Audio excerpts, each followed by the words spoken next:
ప్రేక్షకులకు స్వాగతం.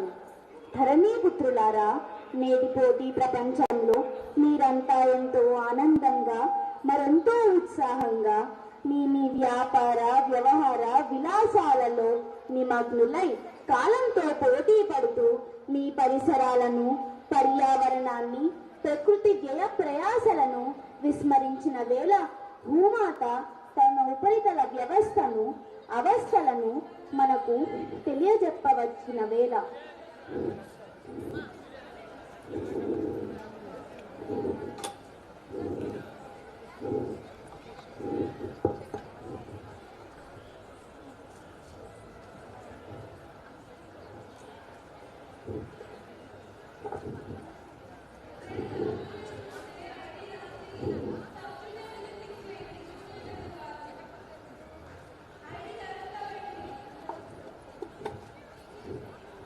ఏమిటిది? ప్రకృతి వైపరీత్యమా? అసురుల అఘాయిత్యమా?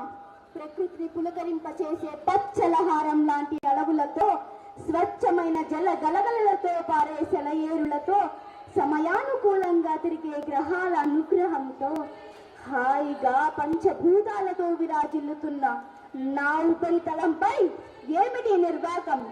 భూమాత, భూదేవి అంటారు, కానీ నిత్యం నన్ను కబలిస్తూనే ఉంటారు. పచ్చనైన అడవులను నరికివేసి రాతి కట్టడాలుగా మారుస్తున్నారు. చెట్లను పెంచకుండా పెరిగిన చెట్లను నరికివేసే మీకు ప్రాణవాయువుని పీల్చుకునే హక్కు ఎవరిచ్చారు? మీరు పీల్చుకునే ప్రాణవాయువులో ఎక్కువ శాతం నన్ను హత్తుకుని పెరిగిన అమెజాన్ అడవుల నుండి వస్తున్నాయని మీకు తెలుసా? నా ఉపరితలం మాత్రమే మీకు జీవయోగ్యం. నా గర్భం అగ్నిగుండాలమయం. దానిని ఛేదించడం కంటే జాగ్రత్తగా నిధి నిక్షేపాలను వినియోగించుకోవడం శ్రేయస్కరం. కాలుష్యం చేయబడిన జలవనరులు బాష్పీభవన సంక్షేపణ పద్ధతుల్లో శుద్ధి కాబడి తిరిగి మీకు అందింపబడే స్వచ్ఛమైన వర్షపు నీటిని ఒడిసి పట్టవలసిన అవసరం ఎంతో ఉంది. గంటకు 35 కోట్ల లీటర్ల శుద్ధమైన నీటిని నా గర్భం నుండి తోడి దాన్ని కాలుష్యపరిచి తిరిగి నా ఉపరితలంపై వదిలివేయడం వలన అది సముద్రాలలో కలిసి నా సమతుల్యత కోల్పోయి నా గతి తప్పుతోందని మీరు గుర్తించడం లేదు. దానికి తోడు అంటార్కిటికా ఖండాల నుండి వేల సంవత్సరాల నాటి మంచు కొండలు కరిగి నేలకు కారటం మీరు గమనిస్తున్నారా? మీరు గనుల వేట్లో పడి రోజుకు 4 లక్షల టన్నుల బొగ్గును కాల్చి పూర్తి చేస్తున్నారు. 16 లక్షల ఇనుప ఖనిజంతో పాటు మరెన్నో రకాల గనులు తవ్వి కొన్ని కోట్ల లీటర్ల ముడి చమురును వెలికి తీస్తూ నా ఉపరితలంపై ఎన్నో లోతైన గాయాలు చేస్తున్నారు. నాపై ఉచితంగా విస్తారంగా లభించే సౌరశక్తిని వినియోగించుకోవడం ఉత్తమం కాదా? ఇంకా రేడియో ధార్మిక పదార్థాల కాలుష్య ప్రభావం మీపైనే కాకుండా మీ భవిష్యత్ తరాలపైన కూడా ఉంటుంది. దానికి బదులు వారి శక్తిని వారి విద్యుత్తుగా వినియోగించుకునే విమల ప్రయత్నం మీరు చేయవచ్చు కదా. నిత్యం మీ చేతిలో కదలాడే చరవాణి మారుతుందే కానీ ఇట్టి చక్కటి నిర్ణయాలు ఆచరణ యోగ్యం ఎందుకు కావడం లేదు?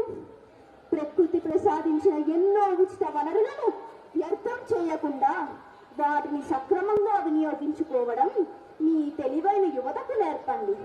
ఇది మీలో ప్రతి ఒక్కరి బాధ్యత. స్థిరచరాస్తుల కన్నా ప్రకృతితో నేస్తం మిన్న. చిటికెడు మోతాదుకు మించితే ఆరోగ్యానికి హానికరం అంటారు మీ వైద్యులు. కానీ అవసరానికి మించి వృధా చేసే ప్రకృతి వనరులను కాపాడుకోవాలని మీరు ఎప్పుడు గ్రహిస్తారు? భావి తరాలకు ఇవ్వవలసిన ఆస్తులు నా నుండి సంగ్రహించిన బంగారమో భవనాలో కాదు. మీ నివాస స్థలంలో పెంచే 10 చెట్లు, ఇంకుడు గుంటతో మీరు ఆదర్శప్రాయులవుతారు. సౌరశక్తిని వినియోగిస్తూ వర్షపు నీటిని ఒడిసిపట్టి వినియోగంలోకి తెస్తే మీరే చరిత్రకారులు. వనాల సంరక్షణతో, వాయుశక్తి వినియోగంతో మీరు వ్యవస్థకు వెన్నెముక అవుతారు. ఇట్టివారే నిజమైన కోటీశ్వరులు. సమాజం ప్రకృతి ప్రేమికులకు పురస్కారాలు అందిస్తుందే కానీ పేరు, పలుకుబడి పరపతులు ఉన్నవారికి కాదు.